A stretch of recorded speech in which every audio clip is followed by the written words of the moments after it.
Hey, what's up? It's Jesko again from AcousticsInsider.com, where I teach home studio acoustic treatment techniques for audio professionals, but without all the voodoo. And it's time for another YouTube comments knowledge bomb. This is the section where I answer your questions from the YouTube comments because I feel guilty that I don't get in there enough. So let's get right into it. This first one is from K&J Music. If I have monitors on stands and the platform of the stands does not protrude in front of the monitors, are those foam monitor stands beneficial at all? Yeah, good question. I mean, this kind of relates to the whole decoupling your monitors question. And the short answer is no. In my opinion, there is definitely value to decoupling your speakers. The thing is that kind of in the hierarchy pyramid of things you can do to improve the sound, it's super low down. Unless you've got like a really bad combination of your speakers coupling into your studio furniture, for example, if you've got them on if you don't have them on proper stands, or if you on your desk, if they're basically coupling into your desk, or if you've got some kind of DIY construction that really likes to resonate, basically if the speakers are giving off energy into a surrounding structure and that structure is vibrating sympathetically, so kind of vibrating along, you want to reduce that. You want to get rid of that. But it's pretty easy to do that just by kind of taking the speaker off that surface, just putting up kind of a proper stand between them, or as is ideal, putting them on their own little stands that aren't connected to your studio furniture. But once that is done, once the speaker doesn't couple any energy into any surrounding surfaces, furniture, the value of the kind of standard decoupling solutions out there is pretty low down, in my opinion, because the benefit that you're going to get in contrast or in relation to all the other things that you can and should do in your studio to improve the sound is really, really low down. Yeah. So ideally, the kind of the basic way to go is to just get proper speaker stands and then just put your speakers on those stands. And that's pretty much all you need to think about until you're way, way, way, way, way further down the treatment kind of food chain. Okay, good question. Here's a question from JazzMac36251 on my last video about calibrating your speaker system, volume calibration of your speaker system. And this person asks, what SPL do you monitor at? I'm not even entirely sure because it's been so long since I last calibrated my system, and it's just been at that level for years since. To be honest, since I got my Head Type 20 MK2 speaker upgrade, I calibrated, I didn't even calibrate the volume. I literally just set it by ear, because the ultimate SPL doesn't matter so much. The important thing is that you're just consistent. Yeah, and I think it's somewhere at 73 dB SPL slow C-weighted for each speaker. I think that's roughly where I'm at. So it's not terribly loud. Might be 75. I'm not entirely sure. It's somewhere in that ballpark, somewhere in there. Here's a question from Ryan B, a very functional question. Where do I find the PDF that I guess I talked about in that video? You can always find the PDF that I talk about in my videos in the description in the first comment line that I put in the description. You just click on that link and you'll get sent right to the form where you can get the PDF. Here's another good question from K&J Music. Will a speaker capable of reducing, say, 40 Hertz not be able to produce those frequencies in a very small room because the wavelength can't complete its cycle? Or is this a myth? Does the wave simply bounce off the rear wall to complete its cycle, and that is where standing waves come from? Yeah, this is a good question and something that is confused very often, but to be honest, the answer is out there. It's pretty simple. So standing waves form once the wavelength fits between the surfaces. If the wavelength is longer than the distance between the two surfaces. Obviously, it won't fit in between, and so standing waves won't form. But what happens instead is that basically just the pressure, the sound pressure in the room at that frequency in general increases. So you can kind of imagine it. I think the best analogy is, imagine a dollhouse, like a Barbie house, and you put an air balloon into like the living room, and you start blowing up the air balloon in that room, and it just increases in size until it touches the wall, and then it starts squeezing out the walls because the air pressure inside the balloon has risen in comparison to the pressure around that balloon. Yeah, so that's kind of how you can imagine it. Frequencies below the room mode frequencies of our room can absolutely be reproduced in that room, even if it's very small. It's just that they don't form standing waves at that point. Instead, the general pressure, air pressure at that frequency in the room just increases, and it kind of just like blows up the room like a balloon in a way. Good question. Here's one from Jose Candido Guitar. Bookshelves in room corners are helpful? Question mark. For what? Storing books? Yeah. For acoustics? Not so much. Next question. Here's one from Christian Meza. What brands carry velocity traps? Well, all of them. Velocity traps are the standard porous material traps that you will find just about everywhere. Like if there is an acoustic absorber sold, that is, and it's just a general type of broadband absorber, it will be a velocity trap. So what brands carry velocity traps? All of them. Here's one from Phygital Techno. How do you feel about monitors like the Barefoots, which aim to emulate several different sets of speakers? I have the Footprint O2s, but I feel like the emulation is a bit gimmicky. Yeah, good question. I haven't used the Barefoots myself. I know that one of the older Focal pairs does something similar. I think it could be useful. But I think this is something for you to figure out on your own. Like, I mean, figuring out what combination of different speaker sets or playback systems gives you a good views onto the music to make decisions is a personal thing. You kind of need to experiment a bit and see what works for you. I think it could work. I don't know if it's a bit gimmicky. I think it could work. If it doesn't, I don't think you should buy a speaker set for that purpose. Let's just say it like that, all right? If it has that function, great, but I don't think that should be the defining factor for you to make a decision to buy a set of speakers. Here's one from Keba Propulsion. I like to listen in the park using my Bluetooth speaker. Can instantly hear in my low end if my low end balance is off, then can adjust it in the studio. I like to go between monitors, headphones, and the Bluetooth speaker in different environments. Yeah, this is a good point. Talking about different playback systems to reference and check your mixes and kind of make a decision on what the mix needs. Afterwards, I thought about Bluetooth speakers as well. And I haven't used those. I know a bunch of friends of mine use them, and something to be aware of with like most of those modern Bluetooth speakers is that some of them, and I think the newer they are, probably the more, they have quite a bit of processing, DSP, digital signal processing, going on before the sound basically is played out by the speaker for many different purposes. Sometimes maximizing volume, maximizing bass, maximizing dispersion patterns. There are different things going on in order to make these tiny things as powerful and convenient as possible.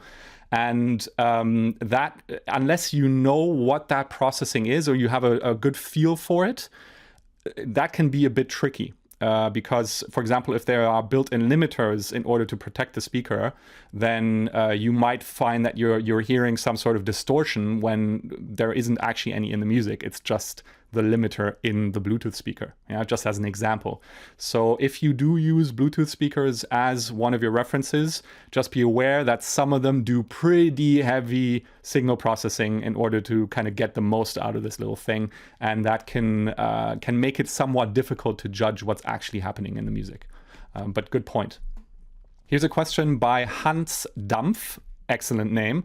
What about placing your speakers inside a wall? I heard a lot of people do that because it solves many reflection issues.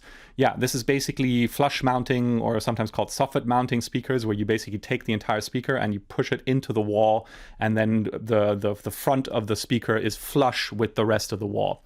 And that is what is typically done in very high-end studios. I personally wouldn't recommend it unless you've already got quite a bit of experience dealing and treating studios, because yes, it solves a very particular reflection issue, and basically it solves the speaker boundary interference issue, where the sound reflects off of the adjacent surfaces, reflects back to the speaker, and creates comb filters, sometimes usually seen or usually noticed by a very strong dip somewhere in kind of the high bass region.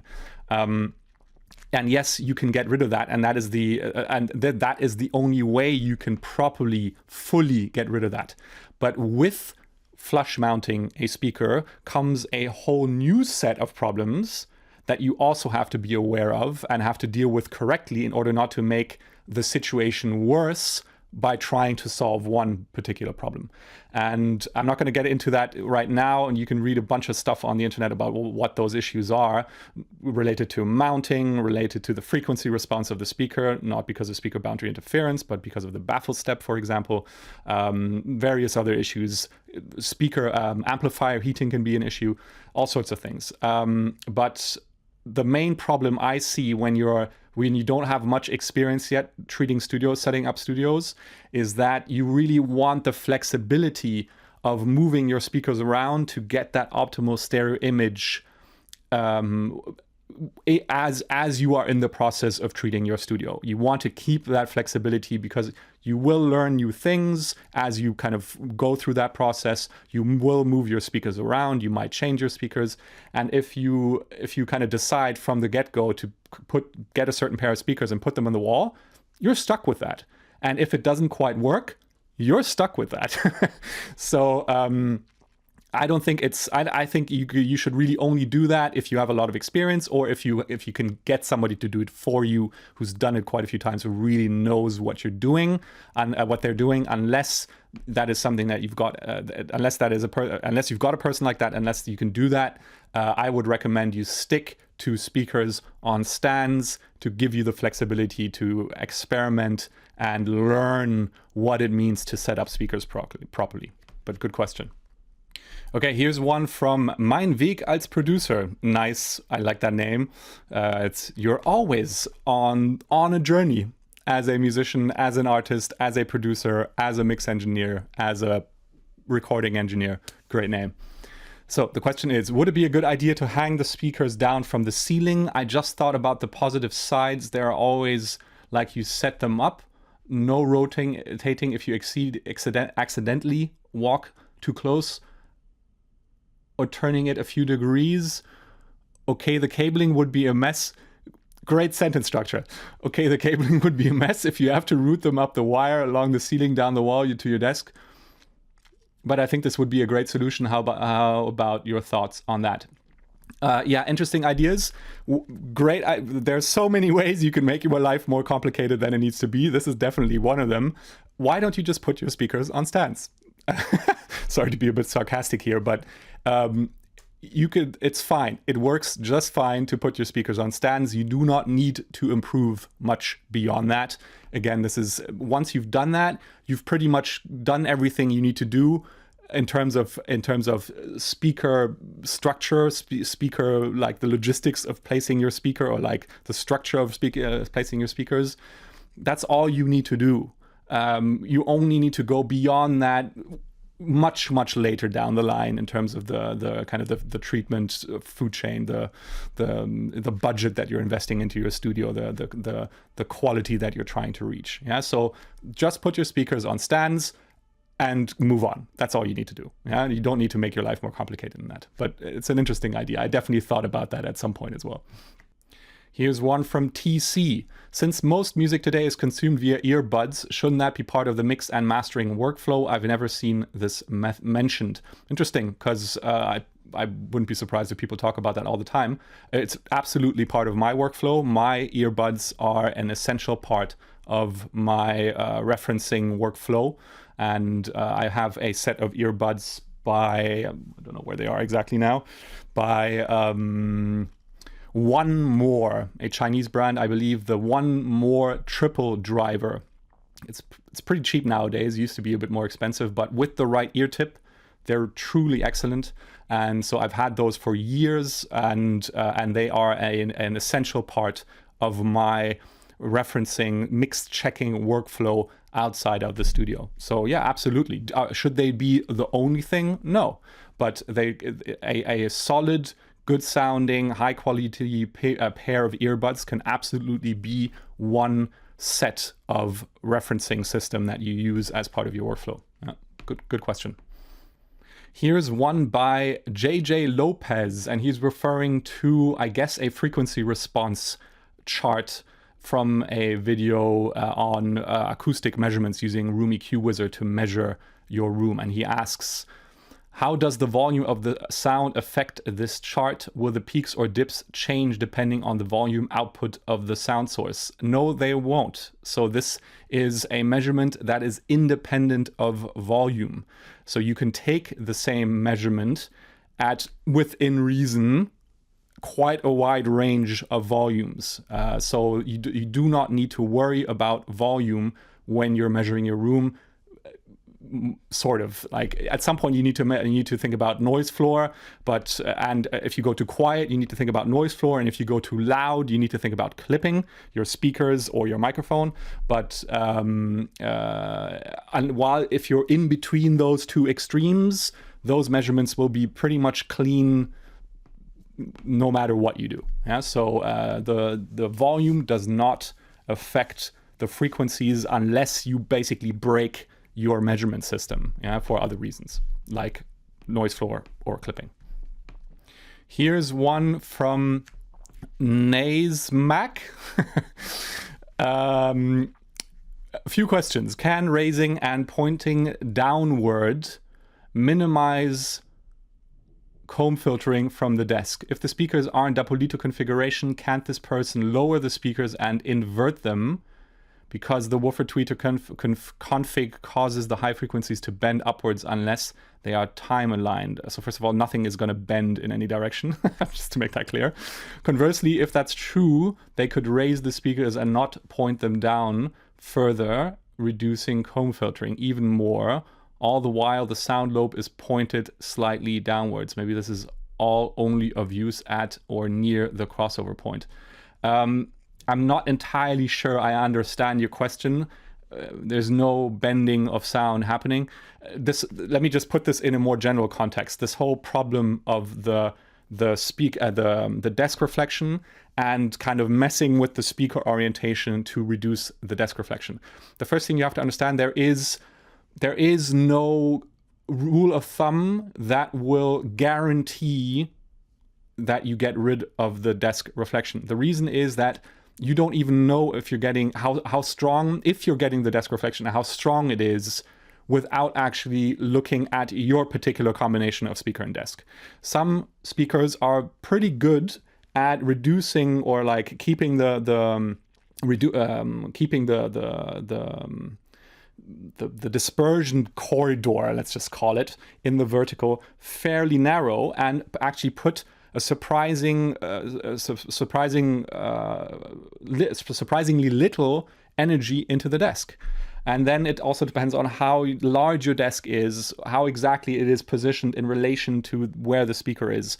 So I don't think you want to worry about this before you've even looked at what you're actually dealing with. Right? At that point, you can start experimenting with different orientations, different positionings.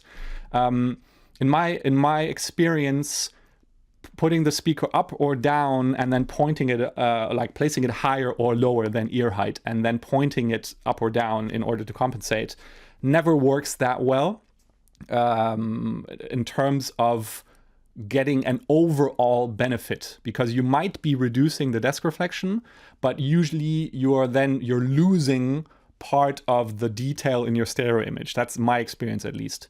So I don't really worry about the desk reflection too much. Once you've kind of set up your speakers using the phantom speaker test, you can experiment a bit to what the optimal is that you can potentially get, and then you can kind of experiment a bit and see if you can reduce that desk reflection. But I don't really care about it that much. The only proper way to get rid of the desk reflection is to put the speakers far enough behind your desk and then low enough down so that the reflection angle never reaches your ear, the reflected energy. And in order to do that, you need to have space behind your desk, space in front of the front wall in order to move the speakers back. And your room needs to be treated enough so that as you're doing that, you're not losing the soundstage and the stereo image and the phantom center. So this is so getting rid of the desk reflection in a way is a luxury that is reserved for people with bigger rooms, because only then, and with enough treatment, because only then can you do this move of putting the speaker further back and a bit sort of lower down in relation to that angle. And that's really the only safe way to do it, in my experience. So there's tons of different experiments you can do. I don't think any of these are worth it. It's not that big of a deal. Like once the soundstage is set, once you've got your stereo image, once your low end is balanced out, that's what matters. And the desk reflection, I just don't care. Sorry. So yeah, I hope that puts it into perspective. Here's a question from Zipkeen on isolation soundproofing. So this person's asking, I am wondering if sheet metal placed on walls would soundproof well. Great video. Thank you. So remember the 3 rules of soundproofing. Add mass, decoupling, making things airtight. Does sheet metal add mass? Yes, it does. So technically it would improve isolation soundproofing because you're making that wall structure heavier. There are probably some other kind of compromises you're going to get into if you're using sheet metal right on the wall, but we can all kind of brainstorm, think about what that might be. But in general, any way to add mass to the structure will improve soundproofing. So it will improve isolation. It's that simple. Yeah. All right, I'm going to leave it at that for now.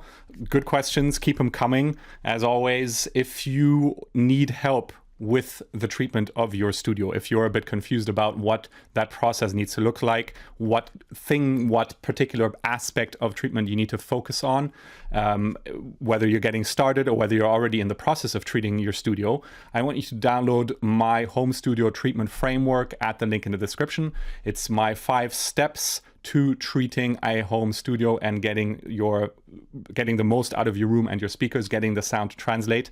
It's kind of the bigger picture, yeah, giving you an idea of how to sort all those things that we typically talk about when we're talking about acoustic treatment. So obviously, setting up your speakers, finding your listening position, using porous absorption, using resonance absorption, speaker decoupling, as I mentioned in this video, placing subwoofers, using measurements, all those things are listed in there, but in a way to help you figure out what it is you need to focus on as part of all of these things, and at what point in the treatment process you really want to focus on those. So again, if you need help understanding what the bigger picture is of treating your home studio and in what order and what sequence you need to go through all the steps that make up treating your room, make sure you download my home studio treatment framework at the link in the description. Okay, thanks for watching. As always, let's keep learning to trust our ears and get back to having fun in the studio. I'll see you in the next video.